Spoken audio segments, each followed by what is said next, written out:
Bonjour, on est le 6 septembre 2023. Je vous montre là un endroit à Bourgbruche où j'ai cultivé pour la première fois. C'est un terrain qu'on me prête.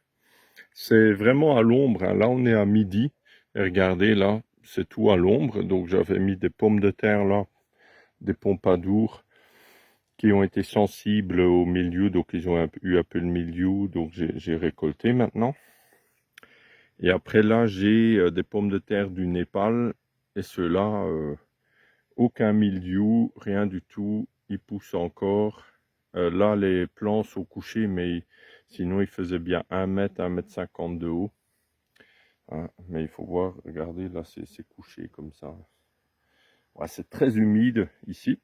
Mais ce que j'ai remarqué, là où j'ai mis un fil, comparé à là, il y a beaucoup de matière organique, vous voyez bien, c'est humide, mais là où j'ai mis un fil, déjà, il y a des super grosses limaces qui sont comme regroupées près du fil. Regardez, je ne sais pas si vous voyez, mais c'est... on me l'a déjà dit souvent lors des stages que les limaces chez moi sont aussi super grosses avec l'électroculture. Mais ce que j'ai remarqué, c'est que ça grouille de vie encore plus qu'ailleurs. Hein. C'est vraiment, la terre est encore plus meuble aussi. Hein. Donc, c'est vraiment... la terre est devenue beaucoup plus meuble encore. Après, c'est normal après d'avoir planté des pommes de terre, mais quand même, je remarque la différence comparée à 2-3 mètres plus loin par là, où la terre est moins meuble. Hein. Donc, il y a aussi beaucoup plus de crottes de vers de terre, comme on voit là. Hein. Donc, il y a vraiment quelque chose qui se passe, ça c'est clair. Hein. Après, moi, ça fait déjà plus de 10 ans que j'expérimente, hein. À chaque fois, je le constate. Mais là, je voulais vous le montrer, là. Hein. Et après qu'il y ait des limaces, on peut très bien cohabiter avec les limaces. Hein. Les limaces mangent principalement les plantes les plus faibles, les déchets organiques. Donc, c'est comme les vers de terre. Si la culture est assez forte en général, il n'y a pas trop de problème de limaces. Donc voilà, en tout cas là j'ai presque pas de dégâts de limaces sur les pommes de terre. Hein. Regardez là, ils sont belles, ils sont bien. Hein.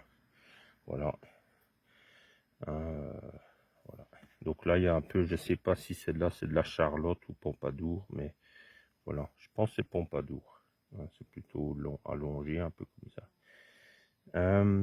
Mais voilà, donc en tout cas les Pompadour, moi j'adore le goût. Ici ça donne un super goût. C'est des petites pommes de terre, donc si on veut peler, c'est embêtant, mais si on les mange avec la peau, c'est super bon aussi quand c'est jeune. Voilà, voilà. Ben, merci à vous tous et au prochain témoignage. Regardez là, ça c'est des topinambours qui poussent là, hein, qui poussent super bien avec derrière là, la camionnette électroculture. Hein, qui prend de l'âge, hein. Ça fait déjà plus de 10 ans que je l'ai avec les tournesols. Hein, donc la première entreprise d'électroculture du 21e siècle. Hein. Et ça, c'est les bâtiments que je suis en train de rénover avec là la partie atelier bureau et là la partie hébergement et lieux communs, cuisine, etc. pour lors des, des visites des stagiaires, des travailleurs. Hein. Donc voilà, voilà. Et là, un petit jardin aussi là qui est juste à côté de la maison. Voilà, voilà. En pleine campagne. Et là, on voit une tour ronde qui fait 1,50 m de haut, mais vous voyez, on la voit presque plus. Et qui fait 20 cm de diamètre. Voilà. Merci à vous tous. Au revoir.